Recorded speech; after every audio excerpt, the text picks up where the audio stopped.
నమస్తే. నేను మీ హరిత. మీరు లా ఆఫ్ అట్రాక్షన్ ప్రాక్టీస్ చేస్తున్నారా? అయితే వాలంటైన్స్ డే అంటే ఫిబ్రవరి 14న ఈ ఒక్క పని చేస్తే మీరు సక్సెస్ అవుతారంటున్నారు result oriented law of attraction coach Vishwam Vijay. అదేంటో తెలుసుకుందాం. నమస్తే విజయ్ గారు. నమస్కారం అండి హరిత గారు.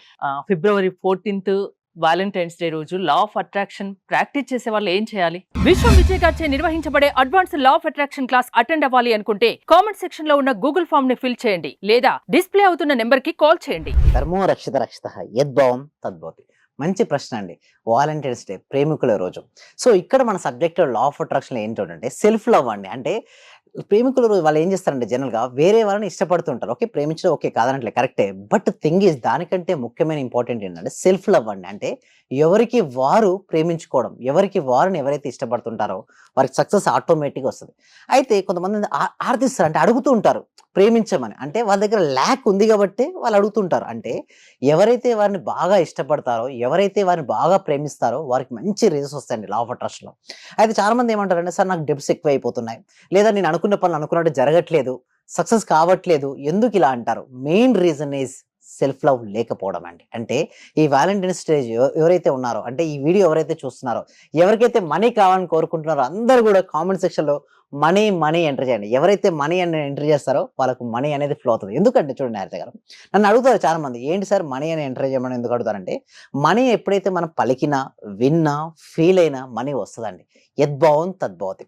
అయితే ఏం చేయాలి ఈ రోజు అంటే, కంపల్సరిగా బిఫోర్ ద స్లీప్, పడుకునే ముందు, రాత్రి పడుకునే ముందు ఈ ఒక్క పని ఏంటి అంటే మిర్రర్ ఎక్సర్సైజ్ చేయాలండి. అయితే ఏమంటారంటే దానికంటే ముందుగా ఎందుకు ఇదే రోజు చేయమంటున్నారు? ఈ రోజు ఏంటంటే వాళ్ళకి వాళ్ళు ఇష్టపడితే చూడండి, ఎవరికి వాళ్ళు ఇష్టపడ్డా, ఎవరికి వాళ్ళని ప్రేమించుకుంటే వాలంటైన్స్ డే గుర్తుంటుంది. ఏంటి? Loveness, self Loveness. కొంతమంది ఏంటంటే వాళ్ళకి వాళ్ళు ఇష్టపడతలేరు మేడం. అంటే ఎట్లా అంటే, నేను సరిగ్గా లేను నా జీవితం. ఎప్పుడైతే ఎవరైతే నేను అడుగుతుంటా, చాలా మంది మా క్లయింట్స్ వస్తుంటారండి, ఎలా ఉంది లైఫ్ అండి, ఏం బాగాలేదు సార్ అంటారు.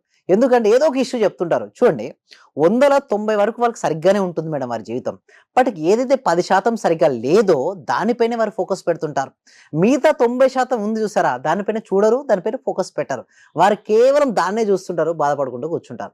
అయితే మీ దాంట్లో ఏదైతే ఉందో, మీలో ఉన్న ప్రతి మనిషిలో పాజిటివిటీ ఉంటుంది, నెగిటివిటీ ఉంటుంది, ప్లస్ ఉంటుంది, మైనస్ ఉంటుంది. ఎవరైతే వారి జీవితంలో ప్లస్ను చూస్తూ హ్యాపీగా ఫీల్ అవుతారో వారికి ఇంకా ప్లస్నెస్ యాడ్ అవుతూ ఉంటుంది. ఇక్కడ ఏం చేయాలి, టాస్క్ ఏంటంటే, ఫస్ట్ ఏంటంటే మీ లైఫ్లో ఇప్పటి వరకు ఏదైనా హ్యాపీయెస్ట్ మూమెంట్స్ ఉంటే ఒక 5 తీసుకోండి. ఏంటండి? 5. చిన్నప్పుడు 7th క్లాస్ 10th క్లాస్లో ఏదైనా మంచి మార్క్స్ వచ్చి ఉండొచ్చు, మంచి గ్రేడ్ సాధించిన వాళ్ళు ఉంటారు, లేదా జాబ్ ఆపర్చునిటీ ఆఫర్ లెటర్ తీసుకున్న వాళ్ళు ఉంటారు, లేదా ఫస్ట్ టైం మీరు ఓన్ మనీ ఏదైనా ఎర్న్ చేసిన అది జాబ్ లేదా బిజినెస్ ద్వారా సాధించి ఉంటారు. సో ఎవరో ఒకరు మెచ్చుకుని ఉంటారు మీ పనిని పట్ల. అది దాన్ని రాయమని చెప్తాను 5 times. ఆ రాసేసరికి లోపల ఫీలింగ్స్ ఎలా ఉంటాయండి? హ్యాపీ కదా. అంటే చూడండి, మనిషికి బాధ లేదా ఆనందం అనేది వారి యొక్క ఆలోచన విధానం బట్టి ఉంటుంది. వారి ఆలోచన గనక నా జీవితం సరిగా లేదు, ఒక బ్యాడ్ ఇన్సిడెంట్ నా లైఫ్లో జరిగింది అనే దాని గురించి ఆలోచిస్తుంటే వారు బాధ ఫీల్ అవుతుంటారు. అంటే నీ ఆలోచన బట్టే నీ లోపల ఆనందమైన, దుఃఖమైన. సో నేనేమంటున్నా అంటే, మీ లైఫ్లో ఇప్పటి వరకు, అంటే మీరు పుట్టినప్పటి నుంచి ఇప్పటి వరకు మీ లైఫ్లో జరిగిన 5 ఈవెంట్స్ ను, హ్యాపీయెస్ట్ గడిపిన ఈవెంట్స్ రాసుకోమంటారు. ఓకే, పడుకునే ముందు రాసుకున్న తర్వాత దాని గురించి ఆలోచిస్తే హ్యాపీగా ఫీల్ అవుతుంటారు. ఆ హ్యాపీగా ఫీల్ అయిన తర్వాత మిర్రర్ ఎక్సర్సైజ్ చేయమంటారు. అంటే ఒక మిర్రర్ తీసుకుని ఫస్ట్ మీతో మీరు కమ్యూనికేషన్ అవ్వాలండి. ఎప్పుడైతే మీతో మీరు కమ్యూనికేషన్ అవుతారో ద గ్రేట్ పర్సన్ తో కమ్యూనికేషన్ అయినట్టే లెక్క అంటారు స్వామి వివేకానంద. అయితే ఎలా మిమ్మల్ని మీరు కమ్యూనికేషన్ చేసుకోవాలి? ఫస్ట్ ఏంటిదంటే, ఫస్ట్ మిమ్మల్ని మీరు కమ్యూనికేషన్ చేసుకోవాలి. ఫస్ట్ మీ పేరుతోనే సంబోధించుకోవచ్చు. Hi Vishwam Vijay, how are you? Just ఎవరికి వాళ్ళు పేరుతో పిలుచుకొని ఎవరితో వాళ్ళు మాట్లాడుకోవాలి. ఫస్ట్ మిర్రర్ లో మాట్లాడుకోవాలి. నీతో నువ్వు మాట్లాడుకుంటే నీలో ఉన్న పాజిటివ్నెస్ అనేది డబల్ అవుతుంది. So you're doing so great job. అంటే వాళ్ళ ప్రొఫెషన్కి సంబంధించి కానీ, లేదా ప్యాషన్కి సంబంధించి కానీ నువ్వు ఎంతో మెంబర్స్కి వాల్యూ యాడ్ చేస్తున్నావు అని కానీ. సో ఒక డాక్టర్ అనుకోవచ్చు, నువ్వు ఎంతో మంది పీపుల్స్ యొక్కని వాళ్ళ ఇష్యూస్ను హీల్ చేస్తున్నావు అని. ఒక టీచర్ అనుకోవచ్చు, ఏంటంటే ఎంతో మంది యొక్క స్టూడెంట్స్ వారి యొక్క లైఫ్ను ట్రాన్స్ఫర్మేషన్ చేస్తున్నారని. అట్లా ప్రతి ఒక్క ప్రొఫెషన్లో లైఫ్లో అనుకోవచ్చు అండి. ఒక ఎడిటర్ అనుకోవచ్చు, మంచి ఎడిటింగ్ చేస్తున్నాను ఒక వీడియోను. ఒక కెమెరామన్ అనుకోవచ్చు, ఏంటంటే best of the best thing నేను యాడ్ చేస్తున్నాను. సో ఎప్పుడైతే అలా అనుకుంటారో ఏమవుతుందంటే మన ఎట్లు సెల్ఫ్ లవ్ అనేది పెరుగుతూ ఉంటుంది మేడం. దాని తర్వాత సపోజ్ మనీ కావాల్సి ఉంది, ఏమని చేయాలంటే మిర్రర్లో చూస్తూ I am rich, I am a money magnet, I love money, money loves to me, money comes to me easily, happily and frequent. అంటే మనీకి సంబంధించినటువంటి అఫర్మేషన్స్ ఉంటాయి కదండి, వాటిని కంటిన్యూస్గా మీరు రిపీట్ చేస్తూ ఉండాలి. మీరు అనొచ్చు, ఎందుకు మరి అద్దంలో చూసినప్పుడు మన ఫేస్ లో స్మైల్ ఉంటుందండి. ఎప్పుడైతే మన లక్ష్మీదేవి కంటే ఎవరంటే ఇష్టమట అండి హరిత గారు, ఎవరైతే ఫేస్ లో స్మైల్ ఉంటుందో వారి అంది ఇష్టం. ఎవరైతే సీరియస్ గా ఫేస్ ఉంటుందో వారు కూడా ఎవరంటే ఇష్టం. ఎవరంటే జ్యేష్ఠాదేవి. అంటే లక్ష్మీదేవి జ్యేష్ఠాదేవి సిస్టర్స్ అండి. ఓకే, అయితే చూసినట్టయితే ఎవరైతే చూడండి బాధగా మీరు అంటారు, సార్ బాధగా ఉంటే మరి ఎట్లా సార్ అంటే, నిజంగా బాధగా ఉంటే వారు బాధను ఎక్స్పీరియన్స్ అవుతున్నారంటే లోపల ఎలాంటి భావాలండి హరిత గారు వస్తున్నాయి చెప్పండి? బాధాకరమైన భావాలు. ఎలాంటి భావనలు వస్తే అలాంటి వాటిని వారు ఆకర్షించుకుంటారు.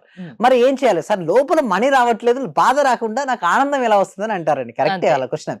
దానికోసం ద బెస్ట్ ఎక్సర్సైజ్ గ్రాటిట్యూడ్, అంటే కృతజ్ఞతా భావాన్ని కలిగి ఉండడం. అంటే మీరు లైఫ్ లో ఎన్నెన్నో best of the best moments ఉంటాయండి. అంతెందుకు మేడం, ఉదయం నుంచి సాయంత్రం వరకు చాలా వరకు కృతజ్ఞత చూపించే అంశాలు ఉంటాయి. బట్ అన్నిటిని మర్చిపోయి కంప్లైనింగ్, అంటే ప్రతి దాని యందు కంప్లైనింగ్ చేస్తుంటారు. అలా చేయకూడదు. మనం 4 వదిలేయమని చెప్తారు మా స్టూడెంట్స్. కొన్ని చెప్తాను ఆ సీక్రెట్స్. బట్ ఈ వాలంటైన్స్ డే రోజు స్పెషల్ గా ఇక్కడ చూస్తున్నటువంటి వ్యూవర్స్ కూడా నేను చెప్తున్నాడు సీక్రెట్స్ ఏంటంటే, మీరు వదిలేయాల్సినవి కొన్ని ఉంటాయి. ఏమిటి అంటే, ఎవరిని కూడా ఆర్గ్యుమెంట్ చేయొద్దండి. ప్రతి దానికి ఆర్గ్యుమెంట్ చేస్తున్నారు. కొంతమంది చూస్తే వీరు ఆర్గ్యుమెంట్ చేస్తారు, కొంతమంది ఆర్గ్యూ చేస్తుంటారు. సో దానివల్ల ఏమవుతుందంటే నెగిటివ్ వైబ్రేషన్స్ మొత్తం వ్యాపిస్తాయండి. నెగిటివ్ వైబ్రేషన్స్ ఉంటాయి, నెగిటివ్ రిజల్ట్స్ వస్తాయి. ఇంకొంతమంది బ్లేమింగ్, వీళ్ళు సరిగ్గా లేదు, వారు సరిగ్గా లేరు, నాకు మార్క్స్ తక్కువ వచ్చాయి ఎందుకంటే టీచర్ సరిగ్గా చెప్పలేదు, మార్క్స్ తక్కువ వచ్చినాయి ఎందుకంటే అది మెయిన్ అక్కడే మేడం. లా ఆఫ్ అట్రాక్షన్ లో మెయిన్ ఎందుకు రిజల్ట్స్ రావంటే వారు యాక్సెప్ట్ చేయరు. ఎప్పుడు ఎదుటి వారి మీద బ్లేమింగ్స్ చేయడం అలవాటు ఉంటుంది. ఇంకొకటి సి అంటే కంపారిజన్ చేస్తుంటారు. ఓకే, ప్రతి దానికి వీళ్ళు ఇట్లా వాళ్ళు ఇట్లా కంపారిజన్ చేస్తుంటారు, అదే కంప్లైనింగ్ కూడా చేస్తుంటారు. అండ్ ఇంకొకటి జడ్జిమెంట్ చేసేస్తారు, వీళ్ళ లైఫ్ ఇంతే, వీడు సరిగ్గా లేదు, ఈ ముఖ్యమంత్రి కంటే ఆ ముఖ్యమంత్రి బెటర్, ఆ ముఖ్యమంత్రి అంటే ప్రతి దానికి జడ్జిమెంట్. సో ప్రతి దానికి చేయడం వల్ల లోపల ఏం ఫీలింగ్స్ వస్తాయంటే నెగిటివ్ ఫీలింగ్స్ వస్తాయండి. దాని మన రిజల్ట్స్ రావు. ఫస్ట్ ఏం ఉండాలి అంటే, ఫస్ట్ థింగ్ ఇస్ మెడిటేషన్ అండి. 4 వదిలేసాం కదా, మెడిటేషన్ ఎవ్రీ డే మెడిటేషన్ చేయాలి madam. Especially Valentine's day before sleep కనుక మీరు చేయగలిగితే చేస్తూ హ్యాపీగా ఫీల్ అవ్వాలి. ఎందుకు లా ఆఫ్ అట్రాక్షన్ ప్రాక్టీస్ చేసే వాళ్ళే చేయాలా ఇది? చేస్తే ఏంటంటే madam, law of attraction practice చేసే వాళ్ళకి ఏంటంటే మేడం, హోప్ ఉంటారు, ఆప్టిమిస్టిక్ నేచర్ ఎక్కువగా ఉంటుంది వాళ్ళలో. ప్రతి దాన్ని పాజిటివ్ చూసే తత్వం ఎక్కువ కలిగి ఉంటారు. So law of attraction classes, me classes attend అవ్వాలంటే ఏంటి మరి? Thank you so much madam. అయితే మా క్లాసెస్ లో అటెండ్ అవుతాయి. మరి ముఖ్యంగా ఈ 4 వదిలేమని చెప్పాను కదా, 4 పట్టుకోవాలి మేడం. ఏంటంటే మెడిటేషన్ ఎవ్రీ డే చేయాల్సిందే మేడం. ఎవ్రీ డే మెడిటేషన్ చేయడం వల్ల నెగిటివ్ ఎనర్జీ కరిగిపోతుంది. నెక్స్ట్ విజువలైజేషన్, గొప్పగా ఊహించుకోండి. తర్వాత గ్రాటిట్యూడ్, కృతజ్ఞత తెలియజేయండి. అఫర్మేషన్స్ మీకు కావాల్సింది ఆల్రెడీ వచ్చినట్టుగా రాసుకోండి. అంటే మెడిటేషన్, విజువలైజేషన్, గ్రాటిట్యూడ్, అఫర్మేషన్ చేయండి. దీనివల్ల మంచి రిజల్ట్స్ వస్తాయండి. సో దీనికోసం ఏం చేస్తున్నామంటే ఎవ్రీ వీక్ కూడా హరిత గారు, ఓకే, ప్రతి ఒక్కరికి సబ్జెక్ట్ చేరాలి మేడం. ఓకే, ప్రతి వ్యక్తికి, ప్రతి ఇంటికి, ప్రతి కుటుంబానికి సబ్జెక్ట్ అనేది వెళ్ళాలి. అయితే వెళ్ళాలని దీనికోసం ఏం చేస్తామంటే ఎవ్రీ వీక్ కూడా ఒక free advance law of attraction webinar connect చేయడం అనేది జరుగుతుంది. ఈ క్లాస్కి ఎన్రోల్ చేసుకోవాలంటే డిస్ప్లే అవుతున్నా లేదా గూగుల్ ఫామ్ ఇవ్వడం జరిగింది. డిస్ప్లే అవుతున్న నెంబర్ కాల్ చేయొచ్చు, లేదా గూగుల్ ఫామ్ కామెంట్ సెక్షన్ లో ఇవ్వడం జరిగింది. ఆ ఫామ్ ఫిల్అప్ చేయడం ద్వారా మా టీం మెంబర్సే వాళ్ళకు వాట్సాప్ గ్రూప్ లింక్ ఇస్తారు. వాళ్ళ ఇంట్లో ఉంటూ ప్రపంచంలో ఎక్కడ ఉన్నా సరే ఆన్లైన్ క్లాస్ అటెండ్ అవ్వచ్చు. అంటే లైఫ్ లో సక్సెస్ అవ్వాలంటే లా ఆఫ్ అట్రాక్షన్ ప్రాక్టీస్ చేయాలి, అంతేనా? థ్యాంక్ యూ విజయ్ గారు. మీరు విజయ్ గారి క్లాసెస్ అటెండ్ అవ్వాలి అనుకుంటే స్క్రీన్ పై స్క్రోల్ అవుతున్న నెంబర్స్ కాల్ చేసి కాంటాక్ట్ అవ్వచ్చు. చూస్తూనే ఉండండి సుమన్ టీవీ. సర్వే జన సుఖినో భవంతు, సమస్త లోక సుఖినో భవంతు. చాలా థ్యాంక్ యూ సార్. మంచి రిజల్ట్స్ వచ్చాయి సార్. మాకు స్టార్ట్ చేసిన ఫస్ట్ లోనే నేను ఒక 6 months నుండి ఎదురు చూస్తున్న పెండింగ్ బిల్స్ 2 వచ్చాయి సార్. 2,24,000 ఒకటి, 1,05,500 ఒకటి సార్. నాకు చాలా హ్యాపీగా ఉంది. అంటే యాక్చువల్ గా నాకు ఆ టైంలో చాలా అవసరం కూడా. అది కరెక్ట్ టైంలో నేను ఇది స్టార్ట్ చేసిన 2 days కి అనుకుంటా సార్ నాకు అవి వచ్చేసి నా అకౌంట్ లో క్రెడిట్ అయినాయి. Thank you sir. నేనంటే ఇంత అనుకోలేదు sir. Thank you sir. Thank you so much. అంటే నమ్మకంతోనే స్టార్ట్ చేశాను, కానీ ఇంత ఫాస్ట్ గా రిజల్ట్స్ ఎక్స్పెక్ట్ చేయలేదు sir. Thank you sir. Thank you so much అండి సత్యవతి.